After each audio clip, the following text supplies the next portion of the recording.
This is part of being here. I did 8 minutes or so of recording, and I was just talking about life here in Belize and what to expect and what not to expect, and the camera shut off. It's a gorgeous, beautiful day, but I fail to acknowledge and realize that it's hot. So the camera overheat and shut off.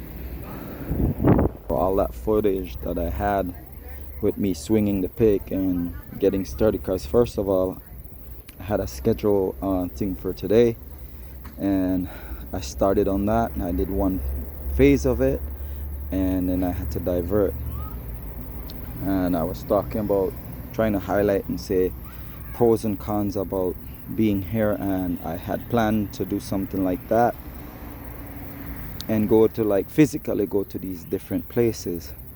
So today was scheduled to go do laundry and run errands, and this right here kind of diverted me, and I'm already showered and cleaned up, and then here I'm at digging a hole to take care of something. So kind of was pointing out and highlighting that this is a sharpshooter and the blade is like maybe 12 inches, right? And I'm trying to get to maybe 18 inches. I'm not 100% sure how deep I need to go, so that once I chuck what I'm trying to dig this hole for, once I put it in there, it's not an issue. So right now I'm just shy of 12 inches. So a guy in Texas gave me the rundown. Well, for here, most people will have something like this, a tool like this. Out there, stuff like this is called idiot sticks, as they have different types of machine where that can get this done quick in seconds. So hence, when there people are trying to, that comes from a first world and an advanced society, come here, they struggle to transition and make that adjustment, because you're coming from a society in a place where there's a lot of instant gratification and you have things set up to meet your needs. Here, that's not an option. So back to the sharpshooter, and I'm using one hand along with the pick. Someone showed me how to use the sharpshooter, the idiot stick, how to dig and go down at a rapid pace and get a lot of stuff. There's a little technique, and once you get used to the technique, you become really good at it. I know guys that can dig post holes with this thing right here.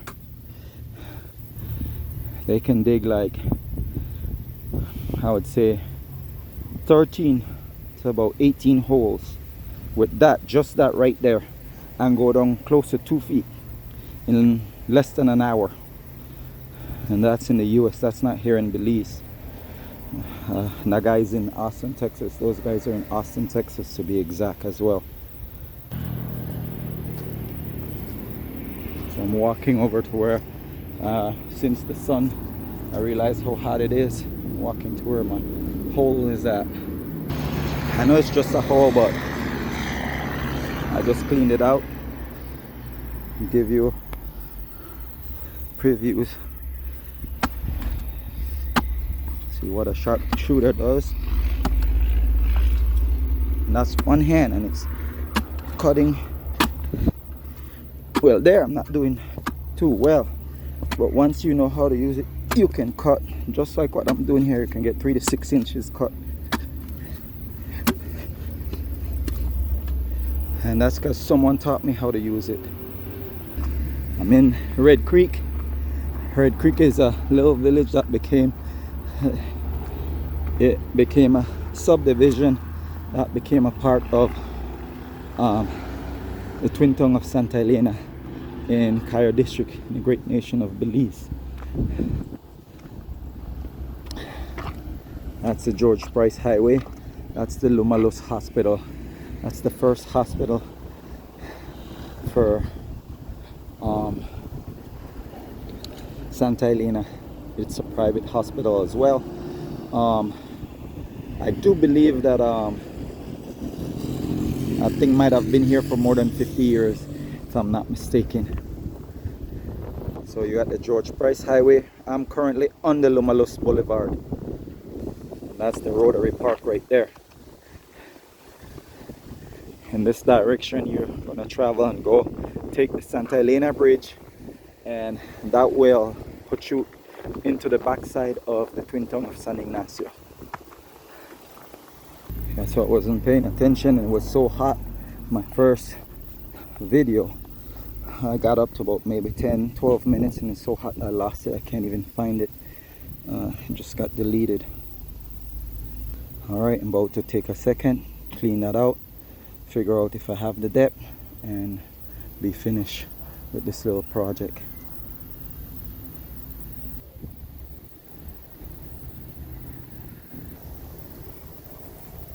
So one of the rule of thumb here is, if you want to live in Central America, be prepared and understand that instant gratification. If you want to live in Central America, there are no such thing as instant gratification. You gotta start processing, preparing, and get that out of your head. The comfort, security. Now yes, there's security, but security in the sense of like, you're responsible to make sure when you go, you park your car safely.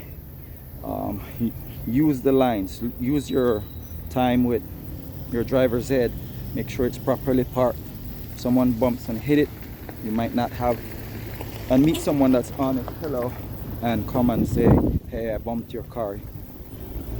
When you go into the grocery stores, corner stores, be planned and prepared to be in line, stand in lines. You might not find it there. You might have to go to several different stores to find. You might have to shop at 3 different stores to be able to figure out how to get a project finished, completed.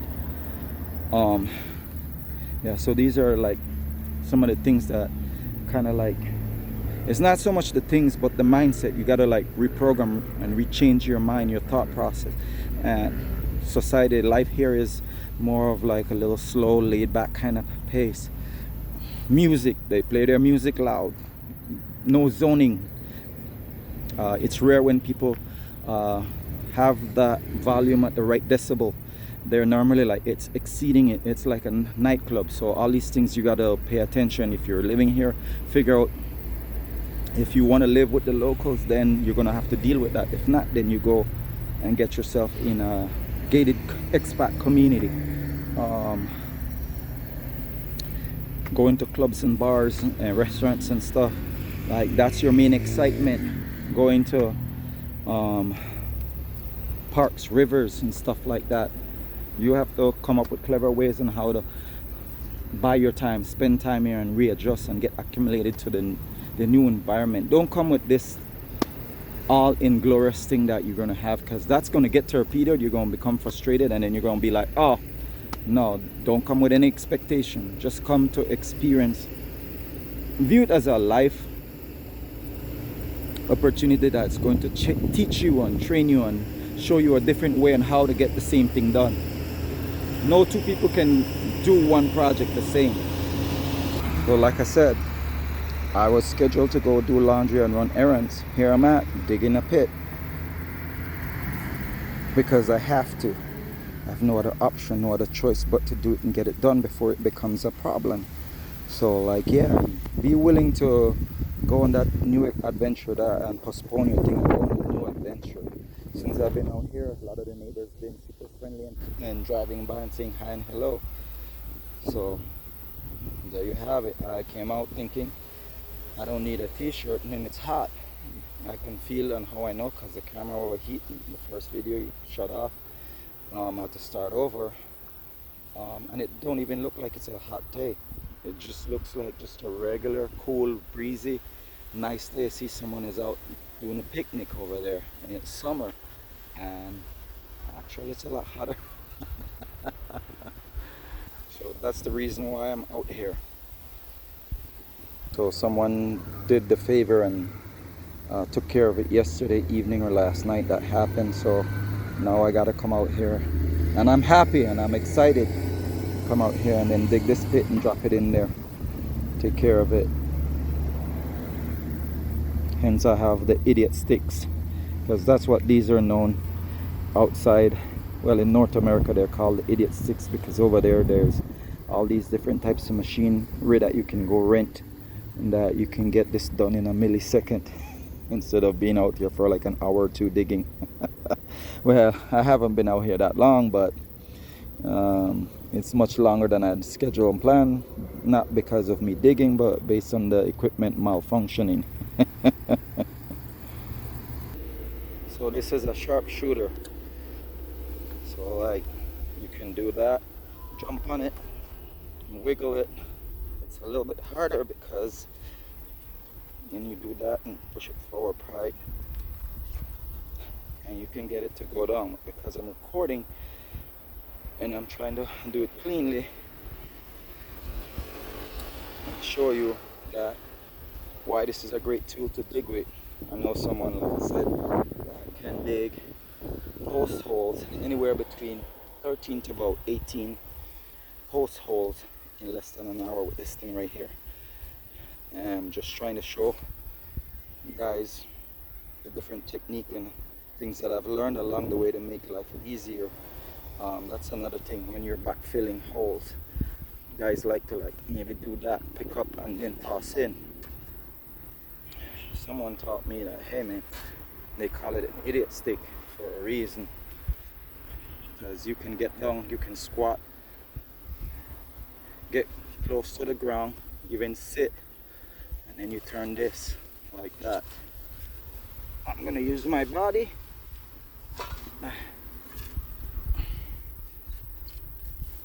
It's a little bit harder because I'm doing it with one hand. You see that right there? Easy and it's fast. You just turn it like that, put it like that, and then you just scoot it forward. See, you can do it there a little bit, but that's because I'm taking a little bit at a time, because I can't do it one-handed. Let's see if I can get it